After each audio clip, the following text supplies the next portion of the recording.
नमस्कार दोस्तों। राष्ट्रपति भवन में पहली बार शादी होने जा रही है, यानी कोई निजी समारोह होने जा रहा है। ये शादी सीआरपीएफ अफसर पूनम गुप्ता की है।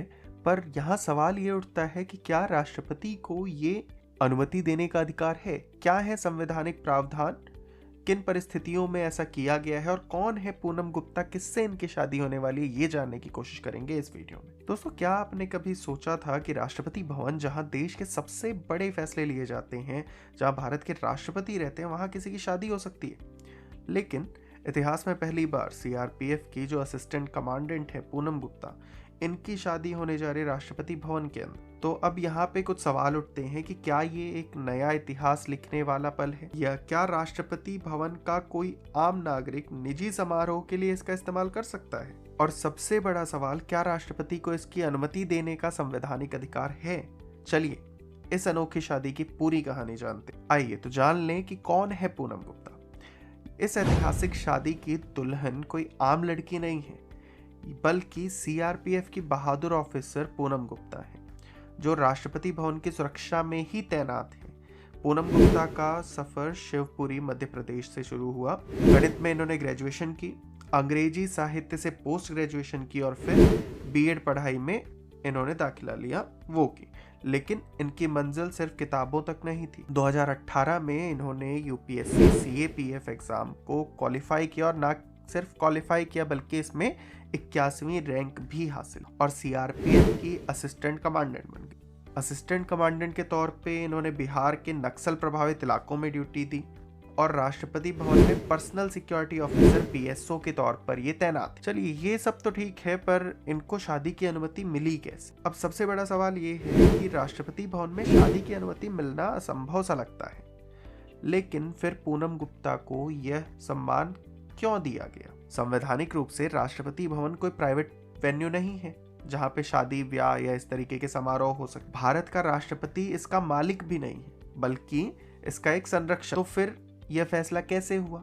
राष्ट्रपति द्रौपदी मुर्मू ने पूनम गुप्ता की कड़ी मेहनत, अनुशासन और बहादुरी को देखते हुए ये विशेष अनुमति दी। ये फैसला उनके सम्मान में था, बल्कि इससे ये भी दिखाने की कोशिश की गई है कि यदि कोई महिला अपने पूरे क्षमता से प्रयास करती है तो वो इस तरीके के मुकाम को भी छू सकती है। और इसको एक उदाहरण बना के प्रेरणा बनाने की कोशिश की गई कि बाकी की जो लड़कियां हैं, बाकी की जो महिलाएं हैं, वो भी अपने अपने क्षेत्र में इसी तरीके का उत्कृष्ट काम करते हुए सर्वोच्च स्थानों को प्राप्त करने की कोशिश करें। चलिए ये सारी बात तो कर ली गई, पूनम गुप्ता के बारे में भी हम जान गए। अब जानते हैं इनके दूल्हे के बारे में।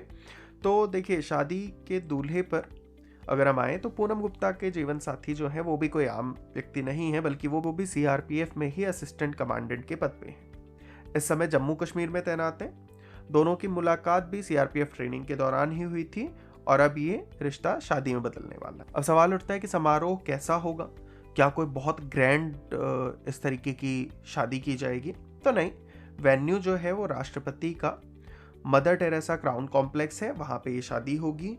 गेस्ट में केवल जो करीबी परिवार वाले लोग हैं वो शामिल होंगे दोनों के। सजावट में बिल्कुल सिंपल एलिगेंट सजावट की जाएगी, जो कि क्लासिक और ये शादी भले ही शाही ना हो, लेकिन फिर भी अपने आप में ऐतिहासिक जरूर बन गई, क्योंकि पहली शादी है राष्ट्रपति भवन में इस पर। अब देखो, लोगों की इस पे मिलीजुली राय हो सकती है। आपकी क्या राय है वो भी कमेंट में जरूर बताइएगा। देखिए, पहला तो ये हो सकता है कि गर्व की बात हो, महिला सीआरपीएफ ऑफिसर हैं क्योंकि, तो उनको इतना सम्मान मिलना अपने आप में गर्व की बात तो है ही। लेकिन कुछ लोग ये भी सवाल उठा सकते हैं कि क्या ये परंपरा आगे भी जारी रहेगी, और निजी उपयोग के लिए इस तरीके से किसी को अनुमति दी जा सकती है? ये परंपरा ही तो नहीं बन जाएगी आगे। तीसरी चीज ये भी आ सकती है कि राष्ट्रपति भवन क्योंकि सरकारी जगह है, तो इसके निजी उपयोग के लिए इसको खुला रखना सही है या नहीं, क्योंकि पैसा तो इसमें लोगों का ही लगा हुआ है ना। देखिए, अंत में अगर हम निष्कर्ष की बात करें तो ये कह सकते हैं हम कि संविधान के अनुसार हालांकि राष्ट्रपति जो हैं वो विशेष परिस्थितियों में ऐसे निर्णय ले सकते हैं, लेकिन इसे एक नियम नहीं बनाया जाना चाहिए। इसे नियम बनाने के बजाय एक असाधारण सम्मान के रूप में देखा जाना चाहिए। अब अंत में सवाल आपके ही पास है कि क्या राष्ट्रपति भवन में शादी का ये फैसला सही था या नहीं? आपकी जो भी राय है कमेंट में जरूर बताएं। वीडियो पसंद आया हो तो लाइक कर दें, चैनल को सब्सक्राइब कर लें। इसी तरीके की अन्य वीडियोस के लिए मिलते हैं आपसे नेक्स्ट वीडियो में। तब तक के लिए अपना और अपनों का बहुत सारा ध्यान रखें।